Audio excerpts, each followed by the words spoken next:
Hi everyone, welcome back to my channel. Today I'm going to be doing my April wrap-up. April was a very good reading month for me. I read almost 10 books, and I think this was in part due to the Magical Readathon, which I participated in. I only had to read 3 books to fit my challenges for the Magical Readathon, but I think having those set challenges really helped me to focus at the beginning of the month and get some stuff read. So first we'll go over those books and talk about the Magical Readathon and how all that went, and then we'll get into the rest of the books that I read. I also took a mini vacation to visit my parents during Easter, and I read a lot while I was home for 2 weeks, so that might have also had something to do with the amount of books that I read. But first, going into the Magical Readathon, I was doing the Career of Crafts Mage, which I had to complete 3 lessons for. I had to do Inscription, which was read an intimidating book. I had to do Artificery, which was read a book with an earth setting. And then I had Spells and Incantations, which was to read a collection of short stories or an essay collection. So for the first prompt of Inscription, Intimidating Read, I read Middle Game by Shauna Maguire. This is a book that's been on my TBR for a very long time. It's almost a 500-page book, and I've been intimidated by it because I've had it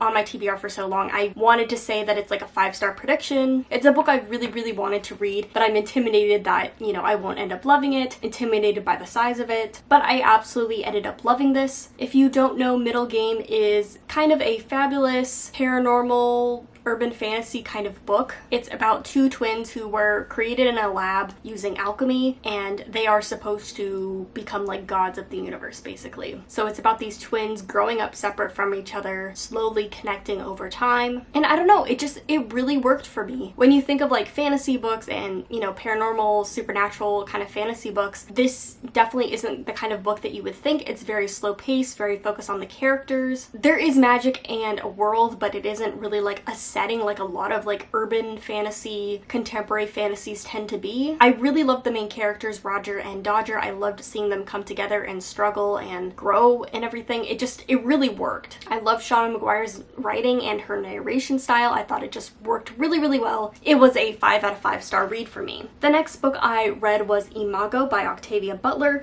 and this completed the Artificery or the Earth setting. I think this is a really interesting book to pick for the prompt because this takes place in a sci-fi future, and it's on Earth, but it's on an Earth that has been colonized and kind of set up by an alien race for the human race to go inhabit. Overall, this series does a lot of really interesting work with like colonization, imperialism, racism, and then sex and gender. But I will say that this is probably my least favorite book of the entire series. It dealt with a lot of the issues that the first 2 books dealt with, but it didn't really feel like it pushed them in a compelling direction. It was more just like a repeat of the same kind of ideas that we've seen. The first book is from Lilith's perspective, who is a human who is having all this stuff enacted upon her. That book was really powerful to me and worked really well. The second book is about her son, who is a human-alien hybrid and who aligns himself with humans more than aliens. That book, again, worked for me, not quite as well as the first one, but I really liked the ideas that book explored. And the third and final book was about another one of Lilith's children, but who's more aligned on the alien side of things. And yeah, I don't know. I felt like there were so many interesting areas that this book could have explored, or this series could have explored, that it just didn't. I felt like the ending of this series was a little bit anticlimactic for me, and this just wasn't my favorite character to follow. Again, I liked the series overall and I liked the ideas that it explored, but this book just didn't really push any of those ideas further than the first 2 books already had. So I gave this a 3 out of 5 stars.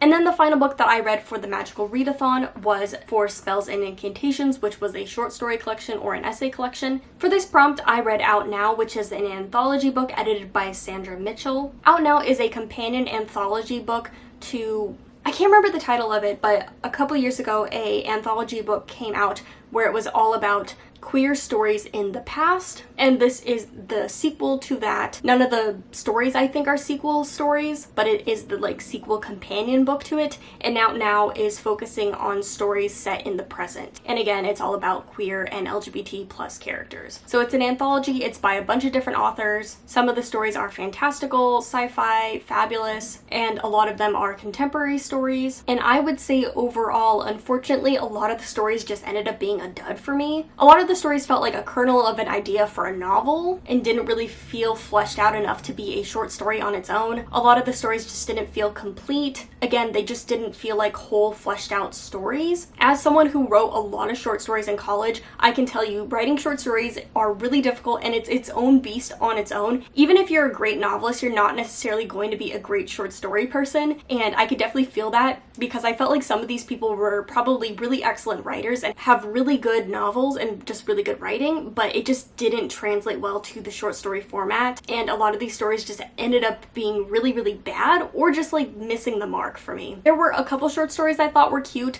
but most of them did not hit the mark for me, and I think only one really exceeded my expectations. I did find some new authors that I am interested in their writing. I really like their style, and I'm still going to read the first book in this series and the next book that's coming out soonish, but I was not super impressed by this anthology. I don't know if it was rushed, it was not that good, which is really unfortunate because I'm always looking for new queer authors. I'm obviously reading this book because I want more queer stories, so maybe this would work for a younger reader who's looking for representation, who wants to see themselves in a story, but for me, writing the story craft just wasn't coming through enough for me to connect to the stories themselves. I unfortunately ended up giving that anthology a 2.5 stars. It just really didn't do it for me, unfortunately. But those were the 3 books that I completed for the Magical Readathon. They were all books that were on my physical or digital TBR list, so I got some books finished that I wanted to. And now let's talk about the rest of the books that I read this month. So starting off with my manga, I read Skippy Volume 46 by Yoshiki Nakamura, and Skippy is a, as you can tell, very long-running series. I think it hit its 20th birthday very recently. Unfortunately, the author has been dealing with some medical health stuff, and I think just like burnout from the series, and you can really tell that in the last couple volumes. She's been taking breaks, but it seems like she doesn't want to put the series on full hiatus, and honestly, I kind of want her to. I want her to take a break. I want her to enjoy writing this series again. I can feel her love for the series coming back a little bit more into this 46 volume, so I'm hoping that she can kind of find some stability and find her place in the series again. If you don't know, Skip Beat is a series about a young girl who decides to become an actor to get revenge on her ex-boyfriend. She enters the world of acting, and there she meets a colorful cast of characters. She in herself is a very colorful, very interesting person. This series has a very specific humor, but I really love it. I think it's hilarious, and I think this series really shines in how it deals with the character relationships and how it deals with the whole acting thing. Is it accurate to how actors act? Probably not, but it is really fun. I gave this volume 4 stars. Again, I think the creator is getting back into the swing of things, but hopefully that momentum continues because I really do love this series and I want it to get back on track because, again, it's really good when it's good. From there, I read Yona of the Dawn Volume 35 by Misaho Kusanagi. This is a shoujo fantasy series. She's the princess of the kingdom. She was betrayed. There was a coup. She had to flee with her bodyguard. And from there, she is learning more about her kingdom, more about herself, coming into herself. This series has great character depth, great character exploration, character growth. It's just a top-notch series. It's the perfect blend of fantasy, politics, characters, all of that, and I love it. And I gave this volume 5 out of 5 stars. Getting back into the books I read She Who Became the Sun by Shelley Parker Chan. This is a historical fantasy, more historical leaning, and it's basically, I would say, a political military fantasy novel. It's mainly following a young girl who takes her brother's place when he dies. She decides that she doesn't want to be nothing and that she wants his fortunate fate that he has been promised. So she takes on this identity, goes to a monastery, poses as him, and slowly works up the ranks in the monastery. And from there gets thrown into a political military conflict. There are a bunch of other side characters and perspectives that we get to see as well. And while this book is a lot of the military political stuff, it is really character focused and really character driven. All of the characters' actions have consequences. This series explores identity, gender. This book is very, very queer, which I loved. And yeah, it's just a really in-depth character explanation through this military political fantasy novel, and I can't get enough of it. I loved it. I gave this a 4.25 stars. It just really worked for me. It was it was really good. I would highly recommend this book. It's a very popular booktube and book talk book, but it really exceeded my expectations. It was well worth the hype. The next book I read was Stamped by Ambra X. Kendi and Jason Reynolds. This is a non-fiction book meant for young readers. It's partial history book, but kind of also not, is how it's kind of described. And this book is talking about enslavement and racism in America, all the way from its foundation to the present day. And this book is short, it's concise. It only took me 4 hours to read via audiobook, but it's really excellently done. The audiobook especially is really well narrated. I believe it is narrated by Jason Reynolds, and his voice really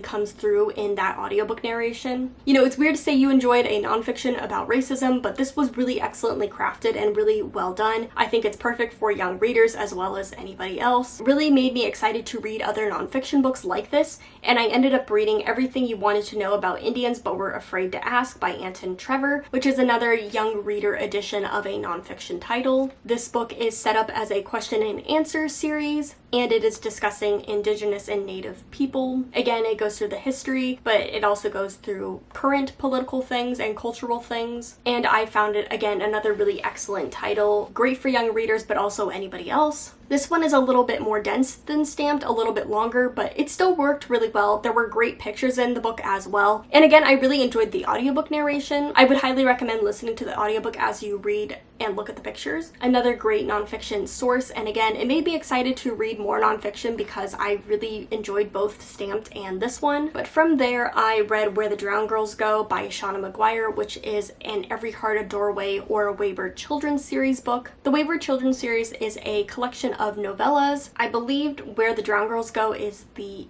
8th book in this series, I want to say 7th, 8th, it's in there. And this book is particularly fixed on one character that we've seen before named Cora, and it is Cora deciding that she's going to go to the other school because they have a different method of teaching and dealing with kids that have returned from Portal Worlds. To this point, we've only seen Portal Fantasy Worlds and we've been to the Wayward School, so it was really interesting to see a different school. I really liked the beginning of this book. I really liked being with Cora and her kind of journey and seeing all of her. As the book went on, we got more of the characters, which I didn't necessarily hate, but I wish the story was more just focused on Cora and her journey and self-discovery, because that's the part that I was really connecting to. Overall, I just really love Cora, so I wish we could get more of her. I want to see her in her world and all of that stuff. But overall, this book was interesting. I liked where it went. So it's definitely not my least favorite, but it's not my favorite either. This is probably like a solid 4th or 5th favorite book in the series, but overall, I really love this series. I liked this book. I gave it a 4 out of 5 stars, and I'm excited for the rest of the series. And from there, I started reading Foundryside by Robert Jackson Bennett, which I have not finished yet, and I will talk about next month when I do finish. But just know it's another adult fantasy novel, and I'm really enjoying it. But yes, those are the 9 books that I completed in the month of April. I'm really excited to go into the month of May and just continue this pace of reading.